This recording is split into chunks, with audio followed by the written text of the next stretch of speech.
বাংলাদেশের রাজনৈতিক ইতিহাসের এক সন্ধিক্ষণে দাঁড়িয়ে আজ আমরা এমন এক দৃশ্যপটের সাক্ষী হচ্ছি যা কয়েক বছর আগেও ছিল কল্পনাতীত। ত্রয়োদশ জাতীয় নির্বাচনের ফলাফল আনুষ্ঠানিক ঘোষণার আগেই বিশ্ব রাজনীতির দাবার চালে ভবিষ্যতের বিজয়ী শক্তির নাম যেন খোদাই হয়ে গেছে। রাজনীতির অন্দরমহলের খবর যারা রাখেন বা বিশ্ব রাজনীতির গতি প্রকৃতি যারা নিবিড়ভাবে পর্যবেক্ষণ করেন, তাদের কাছে এটা এখন দিনের আলোর মতো পরিষ্কার যে আগামী দিনের বাংলাদেশ কার নেতৃত্বে পরিচালিত হতে যাচ্ছে। আন্তর্জাতিক খ্যাতিসম্পন্ন গবেষণা প্রতিষ্ঠানগুলো যেমন আইআরআই বা আল জাজিরার মতো সংবাদ মাধ্যমগুলো তাদের গভীর অনুসন্ধানী প্রতিবেদনে আগেই ইঙ্গিত দিয়েছিল যে বাংলাদেশের জনমতের স্রোত এখন প্রবলভাবে ইসলামী মূল্যবোধ ও দেশপ্রেমিক শক্তির দিকে ধাবিত হচ্ছে। কিন্তু গত কয়েকদিনে ঢাকার কূটনৈতিক পাড়ায় যে অভাবনীয় এবং নজিরবিহীন ঘটনা প্রবাহ ঘটে গেল তা সেই পরিসংখ্যানের পাতায় যেন এক জ্বলন্ত শিলমোহর বসিয়ে দিল। বিশেষ করে গতকালের ঘটনাটি ছিল বাংলাদেশের ভূরাজনীতির জন্য এক গেম চেঞ্জার মুহূর্ত, যা আগামী কয়েক দশকের রাজনীতির গতিপথ নির্ধারণ করে দিয়েছে। British high commissioner Sarah Cook যখন গতকাল সকালে মগবাজারের জামায়াত অফিসে প্রবেশ করলেন, তখন তিনি কেবল একটি রাজনৈতিক দলের কার্যালয়ে সৌজন্য সাক্ষাতের জন্য যাননি, বরং তিনি বহন করে নিয়ে গিয়েছিলেন পশ্চিমা বিশ্বের এক সুগভীর বার্তা। আমিরে জামায়াতের সাথে তার দীর্ঘ এবং নিবিড় রুদ্ধদ্বার বৈঠকটি সাধারণ কোনো চাচক্র ছিল না। কূটনীতির ভাষায় প্রতিটি পদক্ষেপ, প্রতিটি শব্দ এবং প্রতিটি বডি ল্যাঙ্গুয়েজের আলাদা অর্থ থাকে। এই বৈঠকের সোজা সাপটা অর্থ হল, লন্ডন থেকে শুরু করে ওয়াশিংটন পর্যন্ত পশ্চিমা নীতি নির্ধারকরা এই ধ্রুব সত্যিটি মেনে নিয়েছেন যে পোস্ট হাসিনা যুগে বা আগামী দিনের বাংলাদেশে জামায়াতই হচ্ছে সেই অপরিহার্য শক্তি যাদের হাতেই ন্যস্ত হতে যাচ্ছে রাষ্ট্র পরিচালনার চাবিকাঠি। শুধু ব্রিটেন নয়, গত ৪৮ থেকে ৭২ ঘণ্টার মধ্যে আমেরিকা, ফ্রান্স এবং জার্মানির মতো বিশ্বশক্তির প্রতিনিধিরা যেভাবে জামায়াতের শীর্ষ নেতৃত্বের সাথে একের পর এক বৈঠক করেছেন, তা এক নতুন মেরুকরণের জন্ম দিয়েছে। যে দলটিকে একসময় পশ্চিমা বিশ্ব এড়িয়ে চলত বা যাদের সম্পর্কে তাদের মনে কৃত্রিম ভীতি তৈরি করে রাখা হয়েছিল, আজ তারাই সমস্ত প্রোটোকল আর পুরনো চশমা ছুঁড়ে ফেলে জামায়াতের দুয়ারে লাইন দিচ্ছে। এটি জামায়াতের দীর্ঘ কয়েক দশকের রাজনৈতিক প্রজ্ঞা, ধৈর্য এবং কৌশলী কূটনীতির এক বিশাল বিজয়। পশ্চিমা বিশ্বের এই ভোল বদল এবং জামায়াতের প্রতি তাদের এই নজিরবিহীন আগ্রহ বিএনপির শীর্ষ নেতৃত্বের ঘুম হারাম করে দিয়েছে। বিএনপি মহাসচিব মির্জা ফখরুল ইসলাম আলমগীরের সাম্প্রতিক বক্তব্যে সেই হতাশা আর রাজনৈতিক দেউলিয়াত্বের সুর স্পষ্ট হয়ে উঠেছে। তিনি যখন বলেন যে আমেরিকার সাথে জামায়াতের এই ঘনিষ্ঠতা ভালো লক্ষণ নয়, তখন প্রশ্ন জাগে, এই ভালো না হওয়াটা আসলে কার জন্য? এটা কি দেশের জন্য অকল্যাণকর, নাকি বিএনপির রাজনৈতিক ভবিষ্যতের জন্য অশনি সংকেত? রাজনীতিতে যখন দ্বিমুখী নীতি অবলম্বন করা হয়, তখন তা সেই দলের আত্মবিশ্বাসের সংকটকেই প্রকট করে তোলে। বিএনপির নেতারা যখন মার্কিন রাষ্ট্রদূতের সাথে ডিনার করেন বা পশ্চিমা কূটনীতিকরা যখন গুলশানের অফিসে গিয়ে বিএনপির সাথে বৈঠক করেন, তখন সেটাকে তারা গণতন্ত্রের পুনরুদ্ধার এবং তাদের দলের বিজয় হিসেবে প্রচার করেন।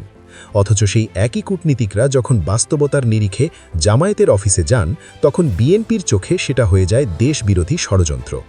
এই হিপোক্রিসি বা দ্বিচারিতা প্রমাণ করে বিএনপি এখন চরম অস্তিত্ব সংকটে ভুগছে এবং তারা বুঝতে পারছে যে ক্ষমতার কেন্দ্রবিন্দু তাদের হাত থেকে ফসকে যাচ্ছে। আন্তর্জাতিক সম্পর্কের ক্ষেত্রে একটি গোল্ডেন রুল বা স্বতঃসিদ্ধ সূত্র রয়েছে, যা বর্তমান প্রেক্ষাপটে খুবই প্রাসঙ্গিক।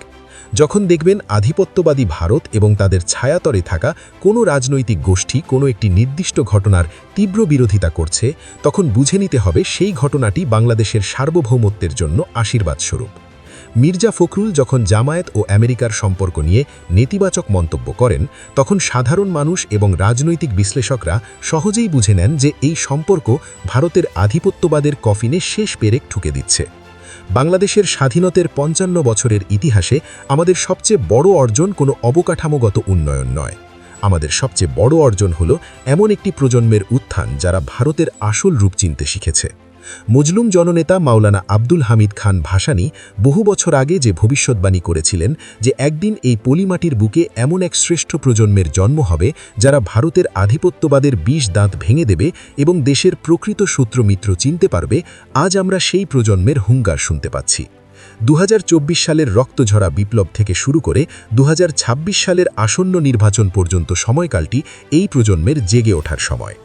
এই নতুন প্রজন্ম সেই প্রজন্ম যারা কাঁটাতারে ঝুলে থাকা ফেলানির লাশ ভোলেনি, যারা তিস্তার শুকিয়ে যাওয়া বুক ভোলেনি এবং সীমান্তে বিএসএফের গুলিতে নিহত হওয়া হাজারো বাংলাদেশির কথা ভোলেনি। আজকের তরুণ সমাজ আর আবেগের বশবর্তী হয়ে রাজনীতি করে না, তারা যুক্তিবাদী এবং দেশপ্রেমিক। তারা খুব ভালো করেই বুঝে গেছে যে দিল্লি আমাদের বন্ধু নয়, তারা আমাদের প্রভু হতে চায়। আর যারা এই প্রভুর গোলামি করবে বা দিল্লির দিকে তাকিয়ে ক্ষমতার স্বপ্ন দেখবে, তরুণরা তাদের ইতিহাসের আস্থা করে ছুঁড়ে ফেলবে। দুর্ভাগ্যজনকভাবে বিএনপি এই প্রজন্মের মনের ভাষা বা পালস বুঝতে শোচনীয়ভাবে ব্যর্থ হয়েছে। তারা এখনও ৯০ দশকের পুরনো রাজনীতির ছকে আটকে আছে, যেখানে তারা মনে করে দিল্লির আশীর্বাদ ছাড়া ঢাকার সিংহাসনে বসা অসম্ভব।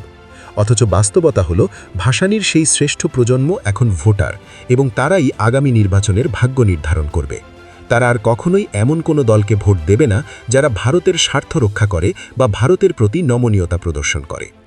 জামায়াতে ইসলামী এই সময়ের দাবি এবং তারুণ্যের হৃদস্পন্দন অত্যন্ত নিখুঁতভাবে ধরতে পেরেছে। তাই তারা আজ সীমান্তে হত্যার বিচার চাইছে, দেশের সার্বভৌমত্ব নিয়ে আপোষহীন কথা বলছে এবং ভারতীয় আগ্রাসনের বিরুদ্ধে ইস্পাত কঠিন দেয়াল হয়ে দাঁড়িয়েছে।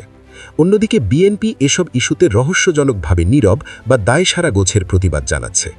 জামায়াতের এই আকাশচুম্বী জনপ্রিয়তার পেছনে মূল অনুঘটক হল এই তীব্র ভারত বিরোধী সেন্টিমেন্ট এবং খাঁটি দেশপ্রেমিক জাতীয়তাবাদ, যা বিএনপি ধারণ করতে ব্যর্থ হয়েছে।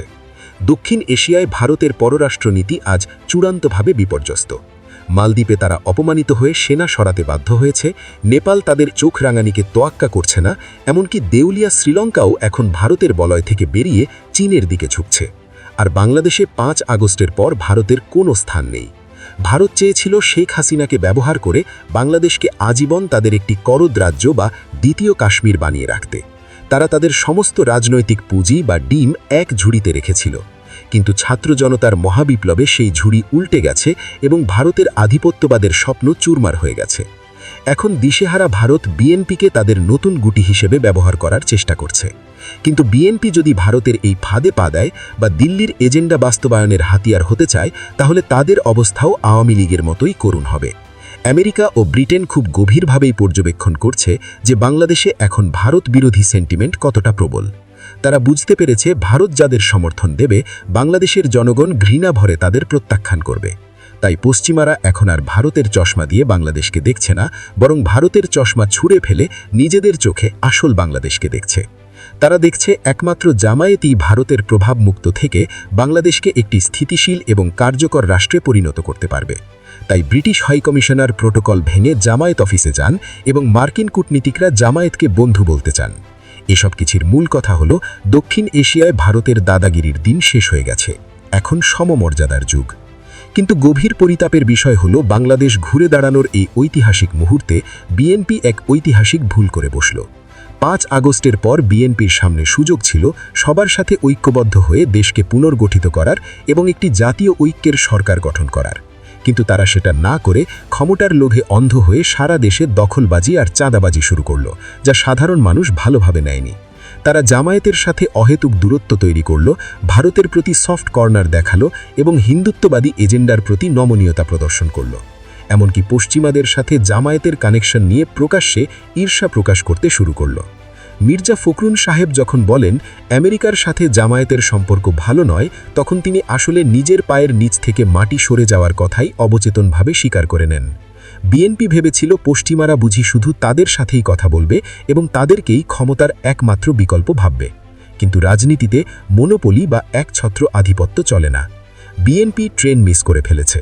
তারা এখন স্টেশনের প্ল্যাটফর্মে দাঁড়িয়ে অন্যের যাত্রা দেখছে আর আফসোস করছে। ব্রিটিশ, আমেরিকা, জার্মানি, ফ্রান্স সবার গন্তব্য এখন মগবাজার দেখে মির্জা ফখরুল নার্ভাস হয়ে পড়েছেন। সব মিলিয়ে দেশের রাজনৈতিক চিত্র এখন দিনের আলোর মতো পরিষ্কার। জনগণ কাদের ক্ষমতায় দেখতে চায় সেটা বুঝতে বাকি নেই। যারা ভারতের গোলামি করবে না, যারা পশ্চিমাদের সাথে সমমর্যাদায় কথা বলবে, যারা দেশের ইনসাফ এবং উন্নয়ন নিশ্চিত করবে, তাদেরকেই জনগণ বেছে নেবে। বড় বড় গবেষণা সংস্থা অনেক আগেই জানিয়েছিল জামায়াত এগিয়ে আছে এবং জনপ্রিয়তায় তারা শীর্ষে। আর আজকের এই কূটনৈতিক তৎপরতা সেই গবেষণার ফলাফলেই যেন এক আনুষ্ঠানিক সিলমোহর দিল। বিএনপির হাতে এখন সময় খুবই কম। তারা যদি তাদের ঐতিহাসিক ভুল সংশোধন না করে এবং ভারতের তোষণ নীতি থেকে বের হয়ে না আসে, তাহলে আগামী ব্যালট বিপ্লবে তারা ভেসে যাবে। ভাসানীর সেই শ্রেষ্ঠ প্রজন্ম এখন ভোট কেন্দ্রে যাওয়ার জন্য প্রস্তুত।